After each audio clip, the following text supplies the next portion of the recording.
नमस्कार विद्यार्थी मित्रांनो, स्पर्धा परीक्षा डिजिटल लर्निंग या युट्यूब चॅनलवरती आपल्या सर्वांचं स्वागत आहे। विद्यार्थी मित्रांनो, आज आहे 2 जुलै 2024। तर आपल्या डेली करंट अफेअर्सच्या सीरीज मधील काही महत्त्वाचे चालू घडामोडीचे घटक आज आपण अभ्यासूया। चला तर मग आजच्या व्हिडिओला सुरुवात करूया।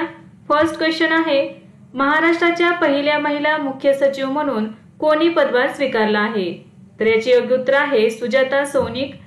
वरिष्ठ IAS अधिकारी सुजाता सौनिक यांनी 30 जून 2024 रोजी महाराष्ट्राच्या पहिल्या महिला मुख्य सचिव म्हणून पदभार स्वीकारला आहे। तर बघा, महाराष्ट्राच्या पहिल्या महिला मुख्य सचिव कोण आहेत? तर सुजाता सौनिक या झालेल्या आहेत महाराष्ट्राच्या पहिल्या महिला मुख्य सचिव। त्यांनी नितीन करीर यांची जागा घेतली। त्या महाराष्ट्राच्या 45व्या मुख्य सचिव बनल्या आहेत। त्यांचा कार्यकाळ हा 1 वर्षाचा असणार आहे। त्या 1987 बॅचच्या IAS अधिकारी आहेत। यापूर्वी त्या महाराष्ट्र शासनाच्या गृह विभाग आणि सामान्य प्रशासन विभागात अतिरिक्त मुख्य सचिव म्हणून कार्यरत होत्या। त्यांनी कौशल्य विकास, रोजगार आणि उद्योजकता विभाग याचे अतिरिक्त मुख्य सचिव आणि राज्य स्तरावर सार्वजनिक आरोग्य आणि आर्थिक सुधारणांचे प्रधान सचिव म्हणून काम केले आहे। त्या मुंबई विद्यापीठ आणि SNDT युनिव्हर्सिटी मुंबईच्या सल्लागार समितीवरही कार्यरत आहेत।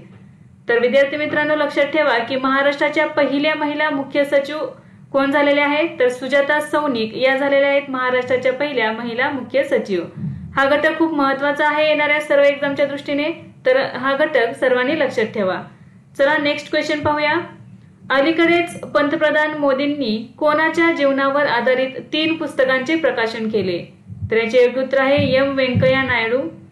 30 जून 2024 रोजी पंतप्रधान नरेंद्र मोदी यांनी माजी उपराष्ट्रपती M व्यंकय्या यांच्यासोबत व्हिडिओ कॉन्फरन्सिंगद्वारे व्यंकय्या नायडू यांच्या जीवन आणि प्रवासावरील 3 पुस्तकांचे प्रकाशन त्यांच्या 75व्या वाढदिवसानिमित्त केलेले आहे। तर बघा, 30 जून 2024 रोजी भारताचे माजी उपराष्ट्रपती M व्यंकय्या नायडू यांचा 75वा वाढदिवस होता। या निमित्ताने त्यांच्या जीवनावर आधारित 3 पुस्तकांचे प्रकाशन करण्यात आलेले आहे। M व्यंकय्या नायडू हे भारताचे 13वे उपराष्ट्रपती होते। त्यांचे 3 पुस्तक बघा कोणते आहेत? Venkaiah Naidu life in service हे माजी उपराष्ट्रपतींच्या चरित्राचे शीर्षक आहे। हे S नागेश कुमार हे याचे लेखक आहेत। सेलिब्रेटिंग भारत, भारताचे 13वे उपराष्ट्रपती म्हणून श्री M व्यंकय्या नायडू यांचे मिशन आणि संदेश। तर हे एक फोटो क्रॉनिकल आहे। भारताचे उपराष्ट्रपतींचे माजी सचिव डॉक्टर IV सुब्बाराव यांनी त्याचे संकलन केले आहे। तिसरे पुस्तक बघा आहे महानेता श्री M व्यंकय्या नायडू यांचे जीवन आणि प्रवास। हे तेलुगू मधील चित्रमय चरित्र आहे। याचे लेखक संजय किशोर हे आहेत।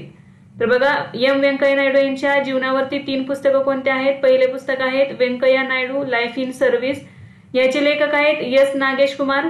दुसरे पुस्तक आहे सेलिब्रेटिंग भारत, भारताचे 13वे उपराष्ट्रपती म्हणून श्री M व्यंकय्या नायडू यांचे मिशन आणि संदेश। या पुस्तकाचे संकलन केलेले आहे माजी सचिव डॉक्टर IV सुब्बाराव। आणि तिसरे पुस्तक आहे महानेता श्री M व्यंकय्या नायडू यांचे जीवन आणि प्रवास। तर हे तेलुगू मधील चित्रमय आहे पुस्तक आणि याचे लेखक आहेत संजय किशोर। नेक्स्ट आहे T20 विश्वचषक 2024च्या अंतिम सामन्यात smart catch of the match पुरस्कार कोणी जिंकला?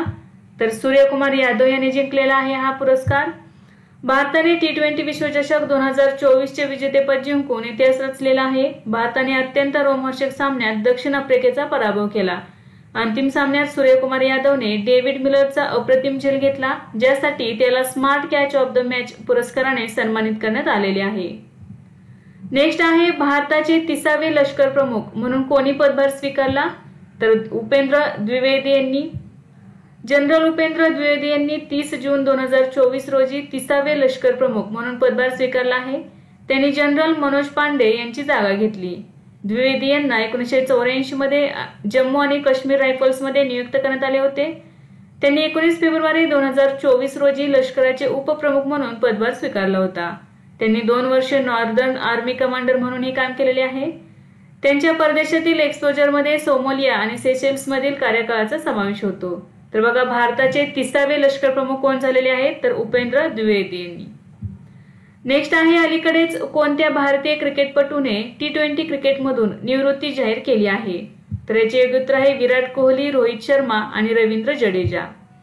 जून 2024 मध्ये भारतीय क्रिकेटपटू विराट कोहली, रोहित शर्मा आणि रवींद्र जडेजा यांनी T20 आंतरराष्ट्रीय क्रिकेटमधून निवृत्ती जाहीर केली आहे।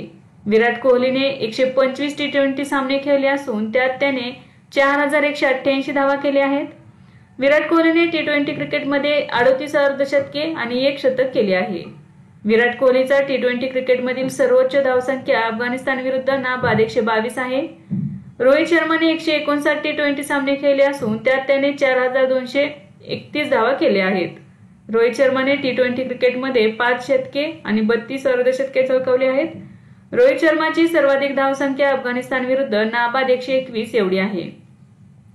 रवींद्र जडेजाने 74 T20 सामने खेळले आहेत, ज्यामध्ये 515 धावा केल्या आणि 54 विकेट घेतलेल्या आहेत।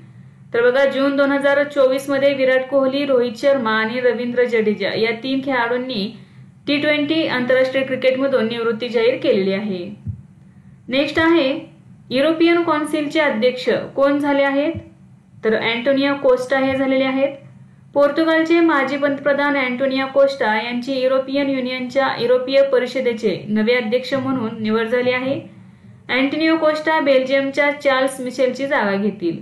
ते 1 ऑक्टोबर 2024 रोजी पदभार स्वीकारतील। युरोपियन कौन्सिलने परराष्ट्र व्यवहार आणि सुरक्षा धोरणासाठी पुढील उच्च प्रतिनिधी म्हणून एस्टोनियाचे पंतप्रधान काजा कॅलास यांची निवड केली आहे। तर उर्सुला व्हॉन डर लियन यांना युरोपियन कमिशनचे दुसऱ्यांदा अध्यक्ष बनवण्यात आले आहे। युरोपियन युनियनची युरोपीय परिषद गुप्त मतपत्रिकेद्वारे युरोपियन कौन्सिलच्या अध्यक्षाची निवड करते।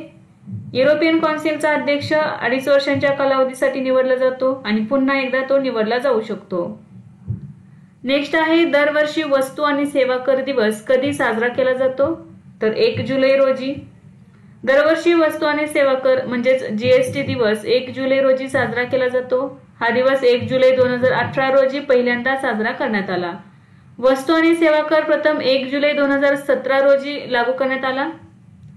नेक्स्ट आहे, अलीकडेच महिला कसोटी क्रिकेटच्या इतिहासात सर्वात जलद द्विशतक झळकावणारे खेळाडू कोण बनले आहे?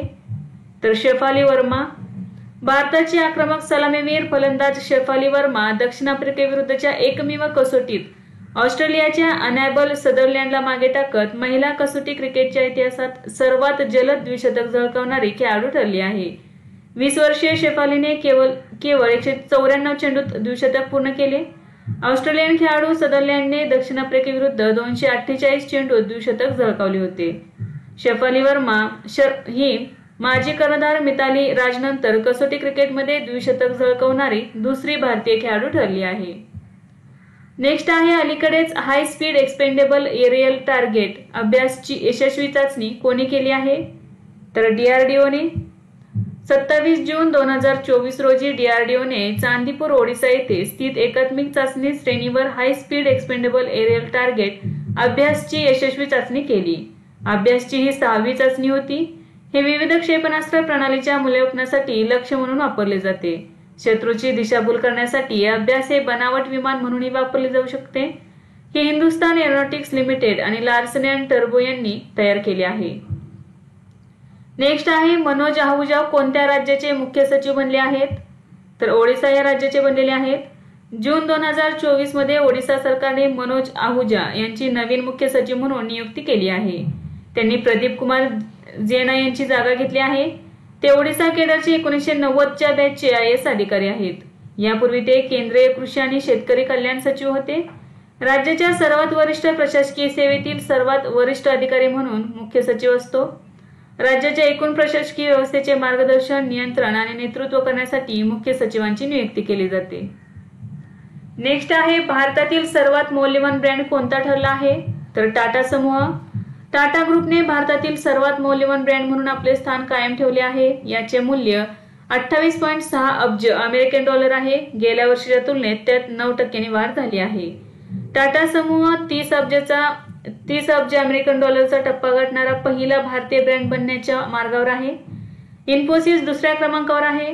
HDFC लिमिटेड मध्ये विलीन झाल्यानंतर HDFC समूह 3ऱ्या क्रमांकावर आला आहे। नेक्स्ट आहे, भारतात 70 मिमी रॉकेट तयार करण्यासाठी अदानी डिफेन्सने कोणत्या देशाच्या थेल्स कंपनीसोबत करार केला आहे? तर याचे योग्य उत्तर आहे फ्रान्स। भारतात 70 मिलीमीटर रॉकेट तयार करण्यासाठी Adani Defence and Aerospace Adani ग्रुपची संरक्षण शाखेने फ्रान्सच्या थेल्स ग्रुपसोबत करार केला आहे। ही भागीदारी भारताच्या वाढत्या संरक्षण उद्योगासाठी मेक इन इंडिया आणि आत्मनिर्भर भारत विजनला सतत समर्थनासाठी एक महत्त्वाचा टप्पा आहे। थेल्स ग्रुप ही एक फ्रेंच बहुराष्ट्रीय कंपनी आहे जी एरोस्पेस, संरक्षण, वाहतूक आणि सुरक्षा क्षेत्रांसाठी इलेक्ट्रिकल सिस्टम तसेच उपकरणे डिझाईन, विकसित आणि उत्पादन करते। नेक्स्ट आहे, अलीकडेच भारताने संयुक्त राष्ट्रांमध्ये हिंदीचा प्रचार करण्यासाठी किती दशलक्ष अमेरिकन डॉलर्सचे योगदान दिले आहे? तर याचे योग्य उत्तर आहे 1.169 दशलक्ष डॉलर। जून 2024 मध्ये भारत सरकारने संयुक्त राष्ट्रांमध्ये हिंदीचा वापर वाढवण्यासाठी हिंदी ॲट UN प्रकल्पासाठी तब्बल 11,69,746 अमेरिकन डॉलरचे योगदान दिले आहे।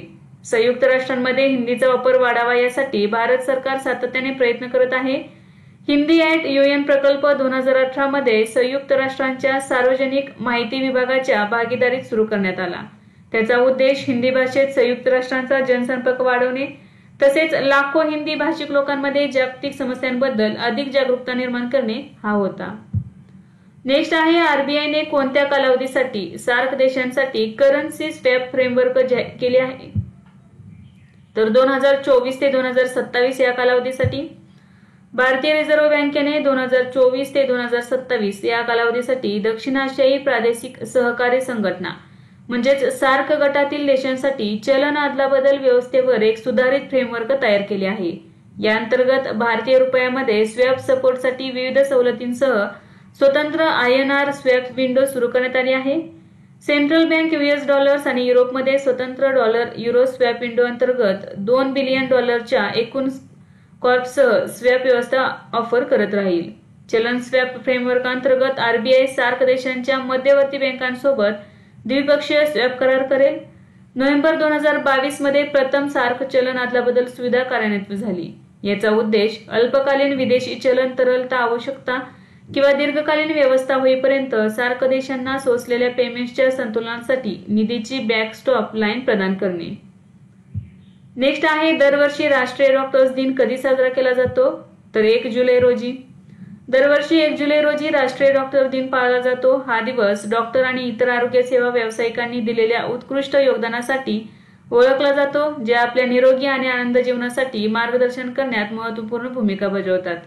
2024 ची थीम आहे, उपचार करणारे हात, काळजी घेणारे हृदय। प्रख्यात डॉक्टर बिधानचंद्र रॉय यांच्या जयंतीनिमित्त भारत सरकारने 1991 मध्ये 1 जुलै हा राष्ट्रीय डॉक्टर दिवस म्हणून घोषित केला। तर विद्यार्थी मित्रांनो, आज आपण काही महत्त्वाचे चालू घडामोडीचे घटक अभ्यासले। यासारखेच नवनवीन व्हिडिओ पाहण्यासाठी चॅनलला लाईक करा आणि सबस्क्राईब करायला विसरू नका। धन्यवाद।